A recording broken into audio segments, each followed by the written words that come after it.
Hi, my name is Kate. In this video, I'm going to show you how to create a post in WordPress. We're starting out in the dashboard, which is what you will first see when you log into your WordPress site. On the left, you have your menu, and you can click Posts. This page will show you all of your existing posts, including drafts. Click on Add New, and this is the post editor. First, enter the title of your post.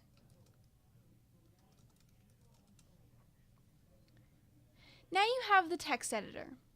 There are a few different options that you can use here. Right now we're on the visual option.